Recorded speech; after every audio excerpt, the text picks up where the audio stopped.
안녕하세요. 요즘 겨울이 끝나가고 새로운 봄이 다가오는 게 느껴져서인지 괜히 마음이 싱숭생숭하네요. 얼마 전 아이들이 저희들 아빠 이야기를 하며 그만 용서해 주는 게 어떠냐고 물어본 탓도 있겠죠. 그 인간 같지도 않은 인간, 다시는 제 입에 오르게 하기도 싫고 나랑 볼 일 없다는 생각에 다 잊고 살고 싶었는데 다시 떠올리게 하고 나니 다시 한번 우라가 치밀어 오릅니다. 어찌됐건 애들에게는 좋은 아빠이니 아이들은 안타깝고 마음이 아플 겁니다. 저도 아주 속이 시원하진 않으니까요. 주말이 지나 내일쯤엔 아버지 산소에나 다녀와야겠다는 생각이 들었는데 그 전에 어디에 좀 털어놓고 가면 좀 더 마음이 가볍지 않을까 싶어 이렇게 사연을 보내봅니다. 저는 5년 전에 이혼을 했습니다. 그 후로 딸아이 둘을 혼자 키우며 일을 하고 있지요. 미용업에 종사하며 운영 중인데 요즘은 코로나로 인해 예약제로 하다 보니 시간이 좀 더 여유롭긴 해지더라고요. 물론 주말이나 공휴일 때는 쉴 수가 없죠. 그때가 가장 바쁜 시기이거든요. 코로나로 거의 1대1로 손님들과 작업을 진행하다 보니 영업시간에 꽉 차게 예약이 되더라고요. 감사한 일이죠. 열심히 벌어야 우리 아이들과 제가 먹고 살 테니까요. 그리고 다행히도 저희 친정엄마와 함께 지내 아이들 돌보는 것도 부탁드리고 있어 그나마 다행인 경우에 일하는 엄마입니다. 아이들 아빠. 남편은 고등학교 때 만나 10년을 연애한 사람이었습니다. 한 동네에서 자라 각자 집안 사정을 서로 잘 아는 것은 말할 것도 없었고 이 동네에서 저희를 아는 사람 중에서 저희가 커플이라는 것을 모르는 사람은 없을 정도였습니다. 남편은 운동으로 대학까지 간 사람이었는데 부상으로 그만두고 군대까지 면제받아 저희 커플은 정말 빈틈없이 10년을 만났습니다. 결혼도 다들 결혼을 하니 우리도 하자 싶어 했죠. 결혼을 한다고 할 때 친정아버지는 좀 반대를 하셨습니다. 다른 사람도 만나보지 않고 떼대서 하는 게 무슨 의미가 있냐면서요. 나중에 더 좋은 사람이 나타나면 어쩔 거냐고 하시면서 더 만나보다가 나이 더 들면 하라고요. 그때는 그냥 막내딸 시집가는 게 아쉬워서 아빠가 괜히 그러신다 생각해.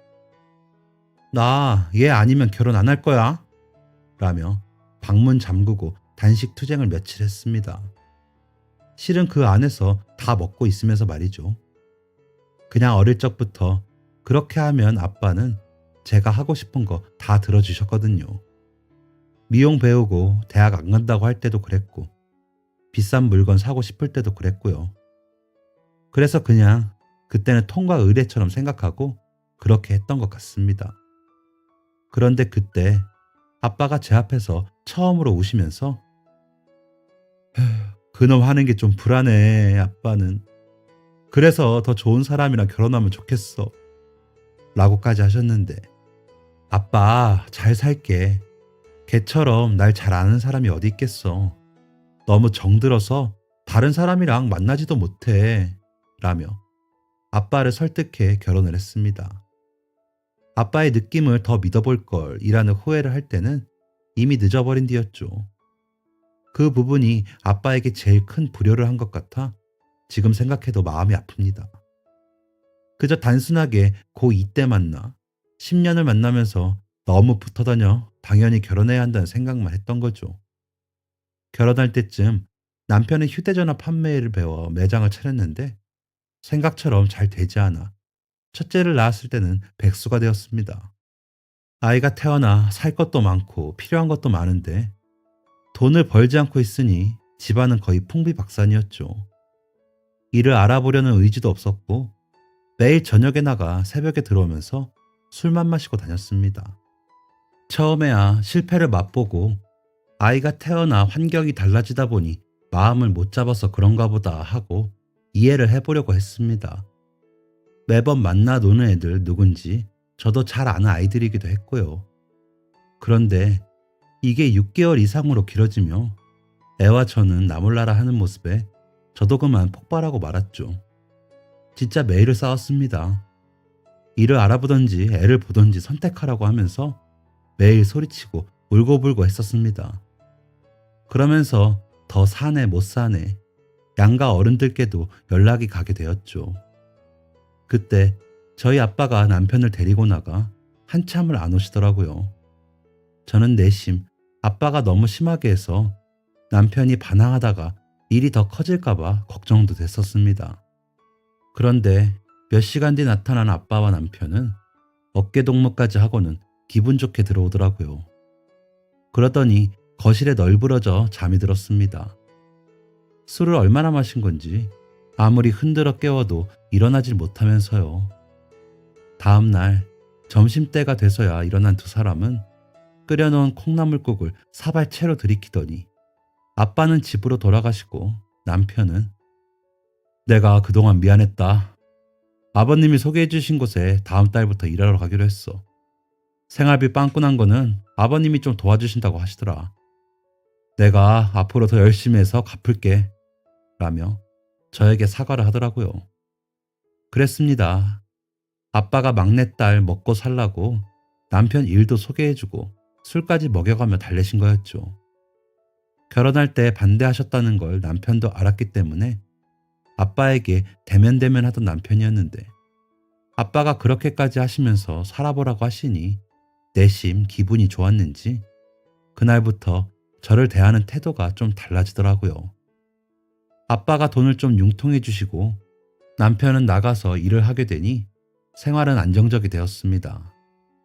남편은 정육 유통 일을 시작하면서 정육점을 차리는 것을 목표로 삼았는데 그쪽 일이 초반의 자금만 원활하게 돌아가면 수익이 많은 편이라고 하더라고요. 남편은 금방 성공해서 저 호강시켜 주겠다며 열심히 일을 배웠습니다. 그러면서 사이가 좋아져 둘째도 태어났죠. 아이 둘을 키우다 보니 시간은 참 빨리도 가더군요. 그 사이 아빠는 칠순잔치를 하셨습니다. 아빠가 나이를 너무 드신 것 같아 잔칫날 제가 너무 울어 오빠들이 그러게 평소에 잘해라. 이런 날 티내지 말고 라며 놀릴 정도로요. 아빠는 오빠들과 건축 사무실을 하셨는데 항상 제가 제일 걱정이라고 하셨거든요. 물론 남편 앞에서는 일부러 시집 갔으면 그만이지 뭘 아빠 걱정하는 척을 해 하곤 하셨지만 저를 따로 불러 꼭 두둑한 용돈 챙겨주시고 힘든 일 있으면 이야기해 라고 하시기도 했습니다. 딸 바보이셨던 아빠의 가장 큰 걱정거리가 저였던 거죠. 그런 아빠를 보며 남편은 실실 웃기만 할 뿐이었죠. 그때는 그저 저처럼 철이 없어 그러려니 했습니다. 남편도 누나 하나 있는 막내라 집안에서 응석바디였거든요. 그래서 시부모님은 무슨 일이 있을 때마다 그래도 너가 여자인데 좀 지혜롭게 남자를 이끌어야지. 똑같이 굴면 어쩌니? 우리 형석이가 나쁜 애가 아닌데 살살 달래면 애가 어긋나지 않아. 라고 하시면서 제 탓을 하기 바쁘셨습니다. 시누이는 저와 예전부터 언니 동생 한 사이인데도 야, 어쨌거나 결혼을 했으면 너희가 알아서 해야지. 부모님들까지 힘들게 하면 되니? 그러게 둘 다 철없는 것들끼리 결혼을 해가지고 왜 여러 사람을 힘들게 해? 너도 참 철이 안 들어. 둘 다 답이 없다. 라며 은근히 제 탓을 하곤 했습니다. 주변에서 들려오는 이야기로는 자기 동생이 고생 많이 한다고 이야기하고 다닌다고 하더라고요. 그래도 오래 보고 지낸 시간이 있는지라 시댁 식구들과 왕래는 끊지는 못하고 형석이가 잘하면 저도 잘하죠 라며 시집살이 멘트들을 나름 받아친다고 받아치며 지내곤 했습니다. 임신 때까지 미용실에서 일하면서 아주머니들 이야기 듣게 되면서 각종 고부 갈등에 대해 나름 들은 썰이 있기에 이 정도쯤은 될 것도 아니라고 생각하기도 했고요. 그리고 팔은 안으로 굽는 게 당연하다고 생각하기도 했기 때문에 크게 생각하고 싶지 않았습니다. 저는 저대로 친정에 가서 대접받으면 되니까요. 어찌됐건 남편도 목표를 가지고 열심히 일을 배우고 있다고 믿었기 때문에 애들 생각해서 잘 살아보자 싶기도 했습니다. 그러던 어느 날 남편이 오랜만에 친구들 만나고 온다고 해서 그러라고 하고는 저는 애들을 재우고 집에서 맥주를 한잔하고 있었습니다. 육퇴 후 마시는 맥주는 정말 꿀맛인지라 드라마 보면서 여유를 즐기고 있는데 친구에게 전화가 오더라고요. 받았더니 지금 여기 소망호프집인데 너희 남편 웬 계집애들이랑 낄낄거리는 거 내가 잡았으니까 얼른 와 라고 하더라고요. 이게 무슨 말인가 싶어. 뭐? 여자? 형석이가 여자랑 놀았다고? 라고 물으니 그래 여기 지금 난장판이야. 아 빨리 와 하는데 정신이 없더라고요. 그래서 둘째 오빠한테 전화를 했습니다. 고맙게도 그때 임신 중이었던 새언니가 집에 있어주기로 하고 오빠는 저와 그 술집으로 갔습니다. 도착해보니 술집 앞에서 제 친구는 한 여자의 머리채를 잡고 있고 남자들은 제발 놓으라고 사정을 하고 있더라고요. 제가 오빠와 도착한 걸 본 남편은 그 자리에서 무릎을 꿇더니 손이 발이 되게 빌면서 내가 잘못했다. 근데 그게 아니고 라고 하는데 제 친구가 그게 아니긴 뭐가 아니야? 너 이 계집애랑 뭐라고 그랬어? 뭐? 호텔을 가? 내가 다 듣고 녹음도 다 했어. 시침을 떼지 마. 그리고 뭐 이런 년이 다 있어. 오빠 마누라보다 내가 더 예쁘지? 남의 가정 파탄 내려고 작정을 했어. 그런 싼티나는 걸 해벌레 좋아서 끌어안고 난리가 났었어. 라고 하는데 취기가 확 오르면서 눈이 돌더라고요. 그런 저를 오빠가 꽉 잡더니 형석이 너가 말해봐. 사실이야? 증거 다 있네. 거짓말 말고 이야기를 해. 라며 남편 멱살을 잡고 일으키더라고요. 오빠랑은 같은 운동부 선후배였던 사이라 남편 얼굴은 사색이 되었죠. 형님, 그게 아니고 제가 장난으로 놀면서 농담한 건데 그걸 오해해가지고요. 잘못했습니다. 어찌됐던 여자랑 이렇게 놀면 안 되는 건데 라면서 울더라고요. 옆에서 친구들은 우리가 그냥 하루만 같이 놀자고 했어. 잘 아는 동생들이라 짝 맞춰서 놀면 좋겠다 싶어서 그냥 어울리다가 농담한 건데 하필 그게 다 들려서 미안하다. 우리가 죽일 놈들이야. 우리는 결혼 안 했으니까 그냥 쉽게 생각했어. 라며 저를 잡으면서 사정을 하더라고요. 머리채를 잡힌 여자애는 잘못했어요. 제발 놔주세요. 하기에 친구의 손을 빼고 제가 멱살을 잡았습니다. 주변에서 막느라 저를 당기는데도 어디서 그런 힘이 나오는지 그 여자의 멱살을 잡고 흔들면서 너 진짜 내 친구 말처럼 그렇게 했어? 라고 했더니 장난이었어요. 오빠들하고 다 친해서 저 오빠도 친해지려고 그냥 장난이었어요. 라며 빌더라고요.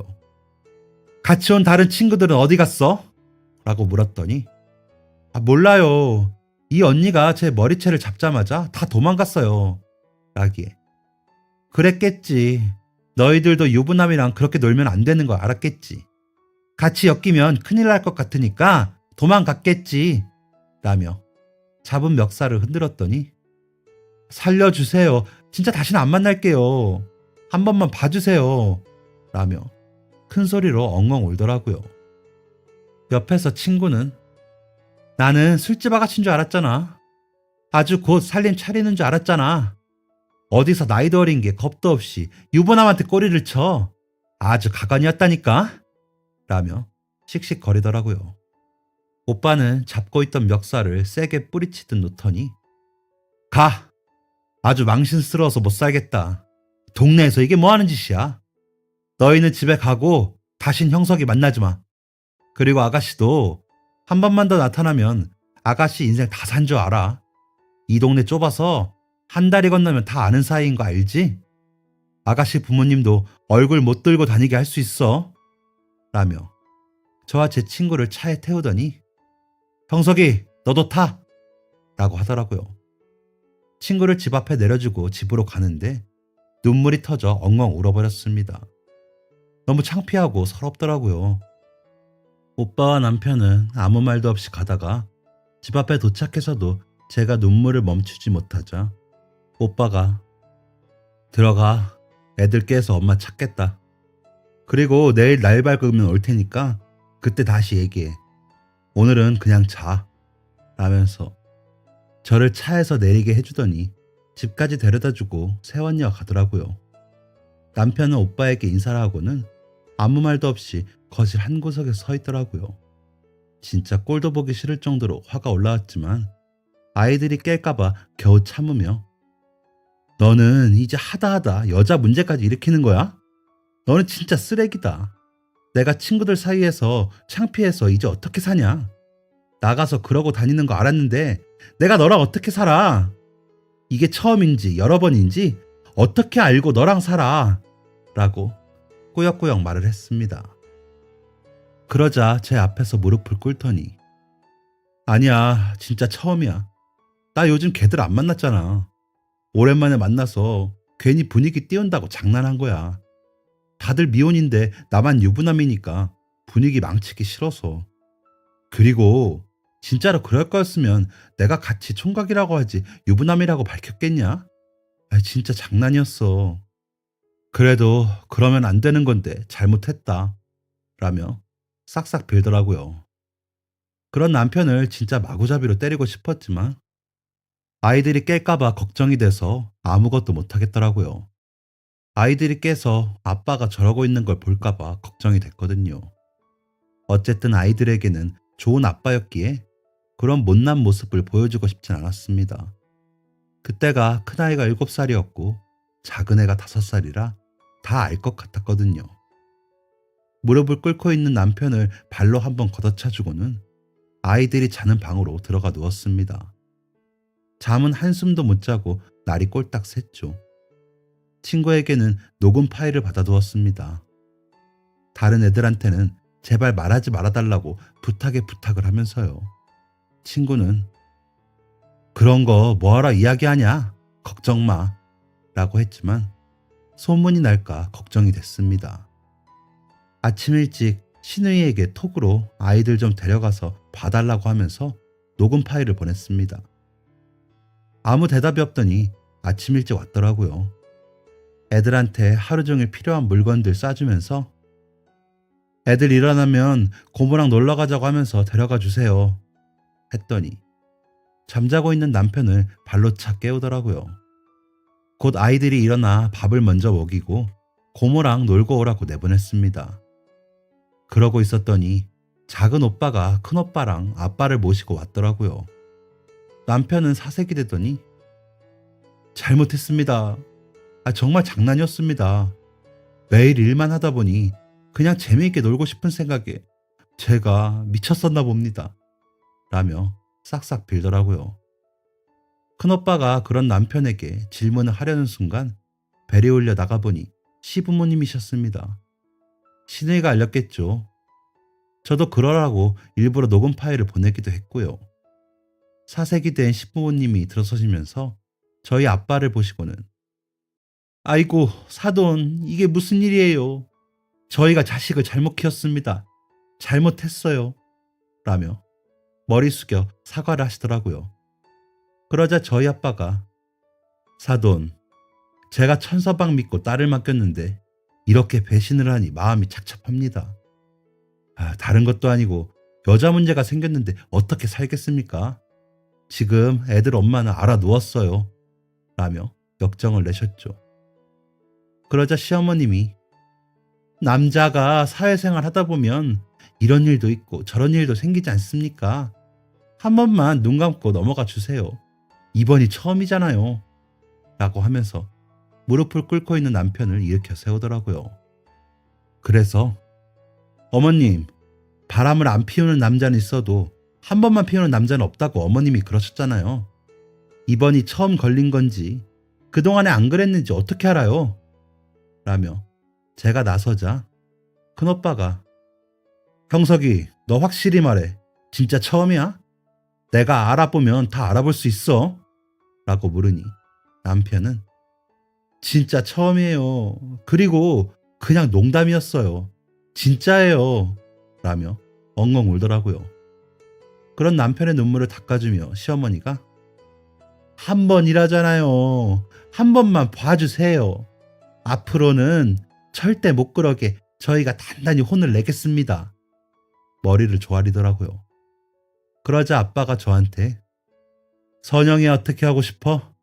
너가 못 참겠으면 이혼하고 라고 하시는데 진짜 처음인지 더 알아보고 다른 일 없었는지 확인해보고 그때 다시 결정할게요. 일단은 나도 생각이 필요한 것 같아요. 라고 했습니다. 그때 왜 그랬을까요? 진짜 있는 정 없는 정 다 떨어졌는데 그때 갈라서면 될 일을 왜 그렇게 진위 여부에 목을 맸는지 지금도 알 수 없습니다. 그냥 남편의 말을 믿어보려고 했었는지도 모르죠. 설마 바람 피웠겠어?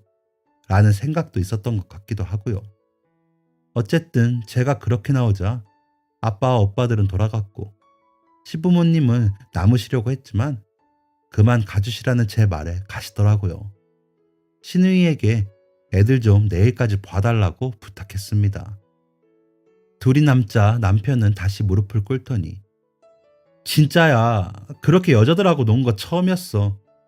그리고 진심도 아니고 농담이었어. 그래도 그러면 안 되는 건데 내가 잘못했다. 진짜 이번 한 번만 봐주라. 내가 진짜 잘할게. 라며 울더라고요.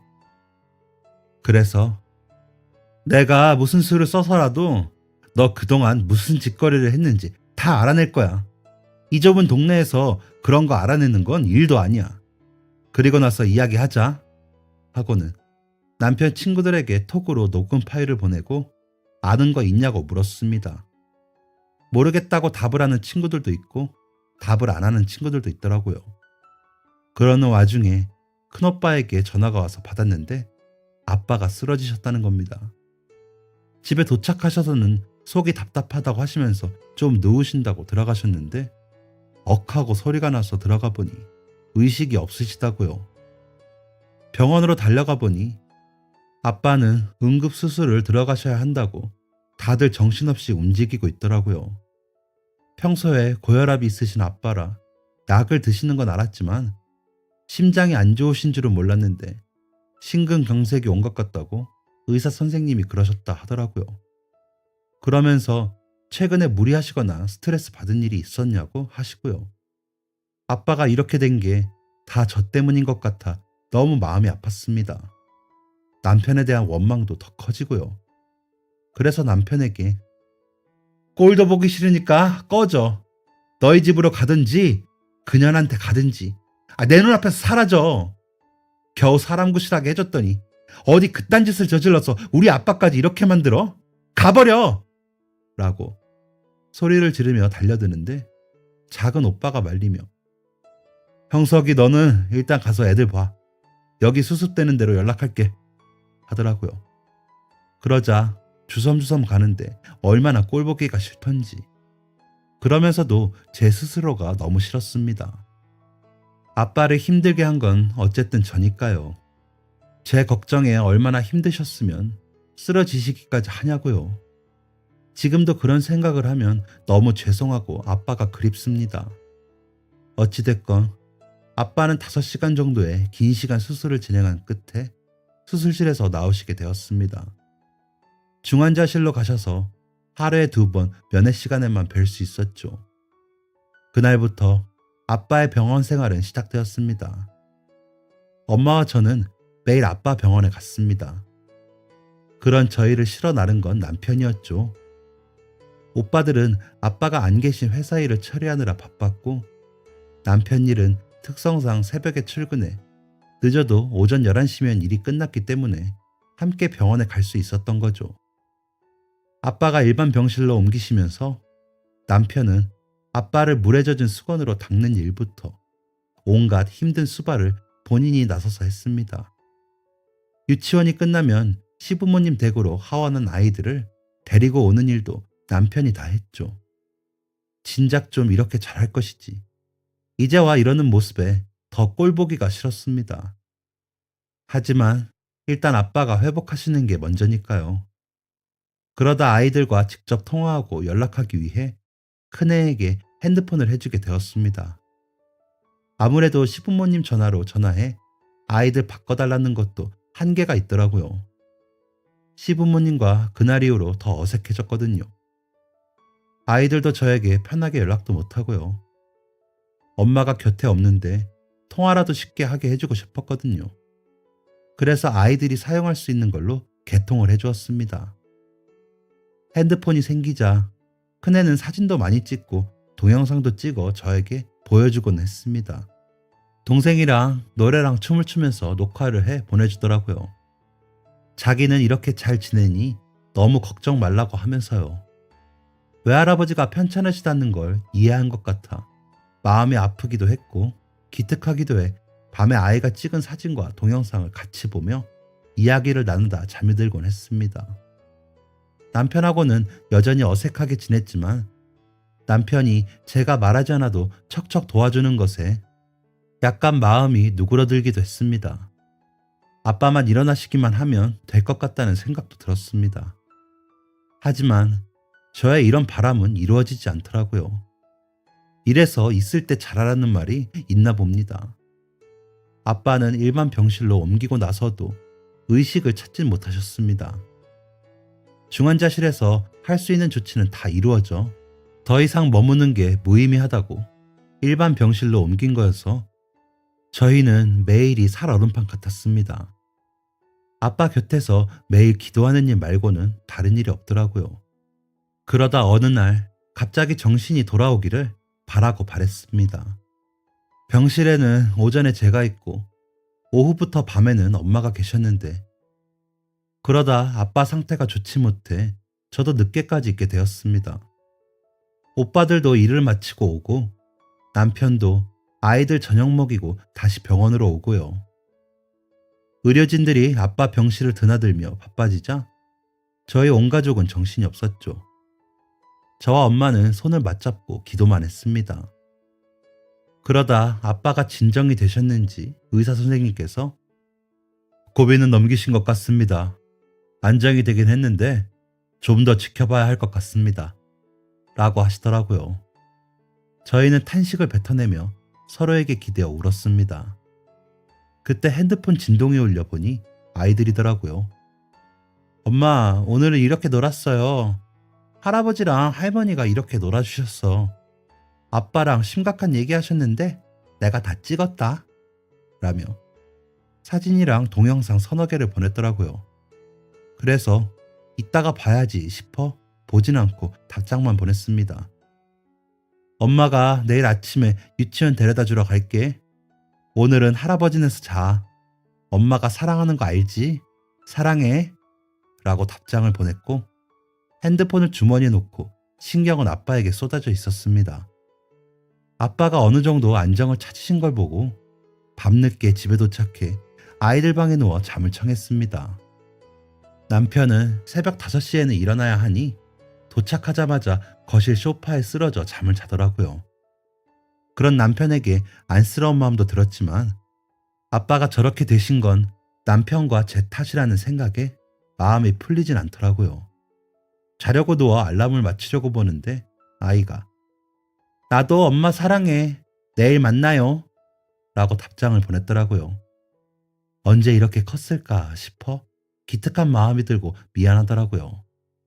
그러면서 아이가 보낸 사진과 영상을 하나하나 열어보다 저는 자리에서 박차고 일어났습니다. 영상 속에는 아이들은 거실에서 핸드폰을 들고 여기저기 찍으며 웃고 있고 시부모님과 남편, 시누이는 식탁에 앉아 이야기를 하고 있더라고요. 아이들에게 남편이 뭐해? 라고 돌아보지도 않고 묻자 애들이 엄마한테 문자 보내 라며 웃더군요. 영상을 보면서 저도 같이 웃는데 시어머니가 그래, 그래서 너희 처 앞으로 떨어지는 게 얼마라고? 하니 남편이 몰라. 그때 나 일 시작하라고 하면서 어디 밭이랑 산이랑 전원주택지랑 와이프 앞으로 상속되게 해놨다고 했어. 나 일만 제대로 배우면 정육점도 차려준다고 했는데 저렇게 누워있는 거 보니 그건 틀린 것 같아 라며 웃더라고요. 그러자 시누이가 에? 야, 그런 건 미리 받아뒀어야지. 아이그. 라며 웃으니 시아버지가 얘가 그 양반이 그리 될 줄 알았냐? 그날 볼 때도 아주 쌩쌩하던 양반인데 선영이 그게 아주 둔해서 지어 오빠들한테 다 주고 온다고 안 하면 다행이다. 라며 웃더라고요. 그러자 시어머니가 안 되지. 야, 그거 받으면 우리 얼마나 해줄 거야. 애들 몸값은 줘야 한다. 아주 그 양반은 얼른 돌아가시던가 하지. 뭘 그리 오래 버티니? 하더라고요. 애들은 그게 무슨 내용인지 모르니 그저 킥킥거리며 찍은 것 같았습니다. 그러다 셀카 모드로 바뀌더니 아이들이 손가락으로 V를 그리며 영상이 끝났거든요. 처음엔 제가 뭘 본 건가 싶어 화가 나는데도 시간이 걸리더라고요. 아빠가 병원에 있는 동안 그렇게 열심히 병간하는 걸 도운 게 아빠가 남길 유산 때문이었다는 거잖아요. 그리고 시댁에서는 함께 궁리하며 우리 아빠 돈을 탐내고 있었고요. 진짜 사람이 살기가 생긴다는 게 무슨 말인지 알겠더라고요. 집 전세금도 대출받지 말라고 보태주고 차도 사주고 한 우리 아빠인데 더 받아 챙기지 못해 아쉬워하며 깨어나지도 못하는 우리 아빠를 놓고 낄낄거리며 웃다니요. 혹시나 제가 잘못 본 건 아닐까 몇 번을 다시 봤는지 모릅니다. 진짜 사람들이 아니더라고요. 그런 사람과 10년을 사귀고 결혼까지 해 아이를 둘이나 낳은 제가 스스로 너무 한심해서 죽고 싶었습니다. 내가 죽던지 저 인간을 죽이던지 해야 끝이 날 것 같더라고요. 눈물만 주룩주룩 났습니다.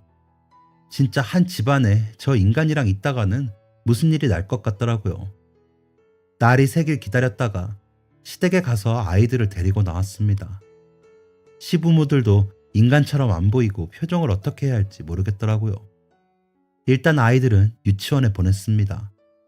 그리고 변호사 사무실에 찾아가 그간의 일들을 이야기하며 이혼 소송을 하고 싶다고 이야기했습니다. 변호사는 녹음 파일을 듣고 동영상을 보더니 충분히 이혼 사유가 된다며 소송을 진행할 수 있다고 하시더라고요. 위자료를 최대한으로 받을 수도 있고 재산 분할은 일부 해야 하지만 유산 부분은 아직 상속된 게 아니어서 분할 대상이 아니라고도 알려주셨습니다. 그래서 소송해 주시라고 한 뒤 아빠에게 갔습니다. 아빠는 여전히 일어나지 못하시고 계시지만 저는 더 이상 당하지 않겠다고 다짐을 했죠. 그날 저녁 아이들을 재우고 남편의 짐을 쌌습니다. 남편은 눈이 동그래져서 보고 있더군요. 그래서 동영상을 보내줬습니다. 얼굴이 사색이 되더니 아니 그게 아니고 라기에 닥치고 짐 싸서 나가. 변호사한테 상담 받았어. 소송할 거야. 너희 부모랑 누나까지 다 고소하고 싶지만 콩고물 떨어지길 바란 거는 법으로 안 된대. 근데 너는 부부간의 신뢰를 잃게 한 유책 배우자랑 소송이 가능하다더라. 아빠가 너랑 결혼하지 말라고 할 때 말 들을걸. 고집부린 내 탓이지. 우리 아빠가 저렇게 쓰러지게 만든 것도 다 내 탓이야. 근데 너희 가족이 우리 아빠 유산을 놓고 웃어? 감히? 탐낼 것 탐내야지. 여자 문제 일으켜서 우리 아빠 쓰러지게 만들어 놓고 뭐? 유산? 이라고 이를 악물고 목소리를 낮춰 말했습니다. 그러자 나도 그동안 죄책감에 최선을 다했어. 근데 아버님 깨어나시기 힘드니까 전에 얘기하셨던 거 얘기했을 뿐이야. 라며 억울해하는 남편의 뺨을 때려버렸습니다. 그럼 최소한 웃지는 말았어야지. 너희 가족 완전 악마 같아. 죽어가는 우리 아빠보다 그 재산 생각에 웃는 거 봐봐. 징그럽고 소름 끼쳐. 그러니까 당장 내 집에서 나가. 우리 아빠가 내 명의로 해준 집이니까 너랑 너희 가족 내가 얼마나 잘 먹고 잘 사는지 지켜볼 거야. 그 입으로 지은 죄값 반드시 치를 거니까 기대해라. 라며 짐을 쌌습니다. 그런 저를 보며 남편은 머리를 감싸 안고 가만히 있더군요. 생각해보니 그날 시부모가 그렇게 와서 빌던 것도 다 유산 때문인 것 같다는 생각이 드니 역겹기가 더해 화장실로 가 다 토해버렸습니다. 정말 사단이 날 것 같다는 생각이 들더라고요. 남편을 집에서 내보내고 단톡방을 만들어 오빠들을 초대하고 동영상을 보냈습니다. 그리고 이혼 소송하려고 변호사 만나고 왔는데 새언니들이 애들 좀 봐줬으면 좋겠다고 했습니다.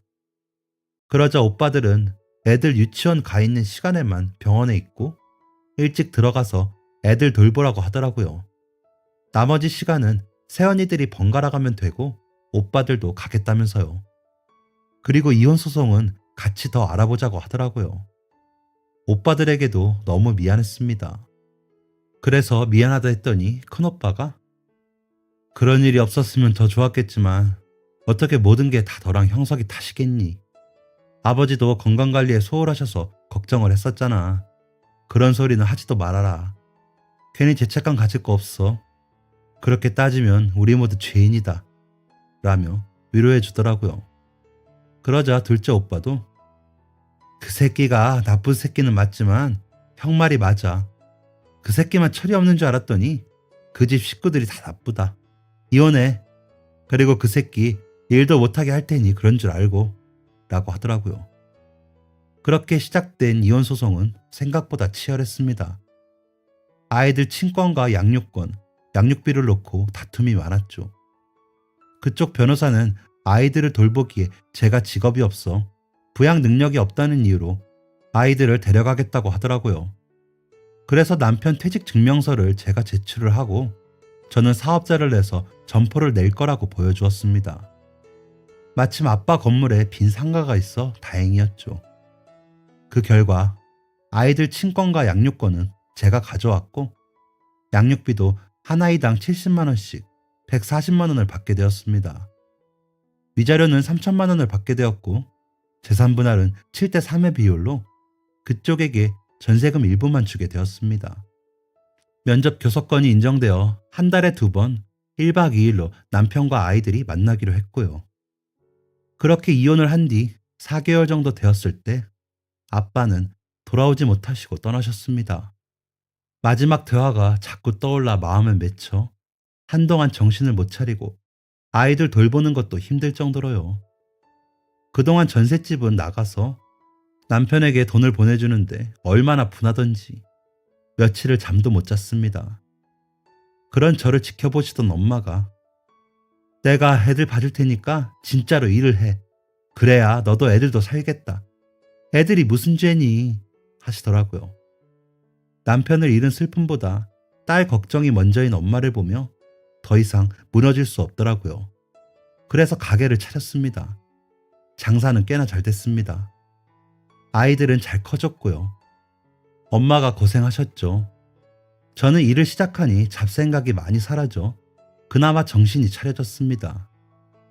아이들은 무슨 영문인지 모르니 아빠와 따로 살게 된 것을 인정하지 못하는 것 같았지만 잘 지내줬습니다. 남편은 다른 일을 시작했는지 양육비를 한 번도 밀리지도 늦지도 않게 보냈습니다. 면접일도 잘 지켰고요. 받은 양육비는 모두 아이들 학원비에 쓰고 많지 않지만 남은 돈은 아이들 통장에 똑같이 나누어 저금을 하고 있습니다. 면접일이 되어 남편을 만나고 온 아이들이 엄마, 아빠랑 그냥 같이 살면 안 돼? 하는데 가슴이 먹먹해지더라고요. 그래서 엄마랑 아빠는 같이 살 수가 없어. 엄마는 그러고 싶지 않아. 미안해. 라고 했더니 작은 애가 엄마는 주말에 바빠서 우리랑 같이 시간도 못 보내면서 라며 울먹이는데 아이들에게 어떻게 설명을 해야 할지 몰라 막막하더라고요. 그러면서 잊고 있었던 울화가 치밀어 오르기도 하더라고요. 그런 인간과 합칠 생각도 없지만 아이들에게 너희들 아빠가 이렇게 나쁜 사람이다. 너희 할아버지, 할머니, 고모는 그걸 부추기는 파렴치한들이다. 라고 말할 수도 없으니 더 답답하더라고요. 그냥 시간이 흘러 아이들이 이해해 줄 날만을 기다릴 뿐이었습니다. 그러다 어제였습니다. 면접일이 되어 아이들이 남편을 만나고 돌아온 날이었죠. 다음날 학교에 가야 하니 방 챙기며 숙제도 체크하고 있는데 아이들 친할머니한테서 전화가 왔더라고요. 남편이 아이들을 데려다주고 가다가 버스와 사고가 났는데 응급실이라고요. 생명이 위독하니 아이들 데리고 빨리 오라며 전화를 끊더군요. 너무 놀랐지만 최대한 침착하게 먼저 아이들에게 아빠의 상황을 설명하고 병원으로 달려갔습니다. 아이들은 병원에 도착하기 전부터 울고 불며 난리가 났죠. 병원에 도착해보니 급한 불은 껐지만 출혈이 잡히는 대로 수술을 해야 할 것 같다고 하더라고요. 그러더니 시어머니가 형석이가 애들만 보내고 오면 그렇게 서럽게 울더라. 아마 차에서도 울면서 왔겠지. 그러다 사고가 났을 거다. 아주 독한 게 내 아들을 잡는구나. 라며 저를 향해 비난을 쏟아내더군요. 옆에서 신우이는 그러게 적당히 좀 하지. 너도 어차피 다른 사람 없다며. 애들이 합치자고 했다며. 그럼 진작 좀 봐주고 살았으면 이 사단이 안 났을 것 아니야? 라는데 어이가 없더라고요. 그래서 여기 저렇게 누워있는 사람 두고 할 말은 아니지만 지금 이러시는 거 너무 뻔뻔하신 거 아니에요? 저 아직 그 동영상 가지고 있어요. 여기서 애들 보게 틀어줄까요? 사람들한테 들어보라고 크게 한번 틀어볼까요? 애들 때문에 온 거니까 그만하시죠. 라며 쏴붙이자 조용해지더라고요. 아이들은 그때보다 컸고 이제 눈치가 빤하니 별말이 없더라고요. 집에 돌아와서는 방에 들여보내고 잘 준비를 하라고 하고는 옷을 갈아입는데 저희 엄마가 그놈의 자식 진짜 벌받나 보다. 그렇게 모질게 말하더니 저도 그 꼴이 날 게 뭐냐? 라고 하시기에 엄마 애들 들어. 안 그래도 응급실에서 난리도 아니었어. 라며 입단속을 했죠. 애들 자라고 방에 들어가니 둘째가 엄마, 아빠가 엄마한테 나쁘게 해서 벌 받는 거야? 그래서 아빠랑 같이 안 산 거야? 하기에 너희는 그런 생각 말고 자. 아빠 좋아지라고 기도하고 라며 방에서 나왔습니다. 그렇게 원수 같은 인간이었는데 그렇게 누워있는 걸 보고 나니 마음이 좋지는 않죠. 애들에게 시어머니와 시누이가 수시로 연락을 하는데 수술하고도 상태가 좋지 않다고 했다고 하더라고요. 시어머니나 시누이 말처럼 그 사람과 다시 합쳤어야 했다고 생각은 안 합니다. 그냥 그 사람들도 이번 기회를 빌어 자기네가 과거에 저와 저희 아빠에게 한 일이 얼마나 끔찍한 일이었는지 깨닫기를 바랄 뿐이죠. 답답한 마음 쏟아내려 그저 아빠에게 제 하소연이나 하러 얼른 다녀오고 싶은 마음뿐입니다. 삶과 죽음의 경계라는 게 이런 건가 봅니다. 다시는 함께할 수 있는 방법이 없다는 거요. 그저 그리워하고 후회만 하는 그런 거요. 아빠가 너무 보고 싶어서 속이 타들어가는데 더 이상 어리광 부릴 수가 없네요. 그저 답답한 마음에 한숨만 늘은 오늘이네요. 그래도 이렇게 사연을 보낼 수 있어 조금 나아졌습니다. 어찌됐건 털어놓을 수 있어서요. 감사합니다. 얼른 털어내고 다시 열심히 살아보겠습니다. 그 사람이야 어찌되건 이제 제 속아는 아닌 것 같네요. 아이들이 걱정이긴 하지만요. 그저 저처럼 부모님에 대한 후회가 남는 분들이 없기를 바랍니다. 긴 글 읽어주셔서 감사합니다.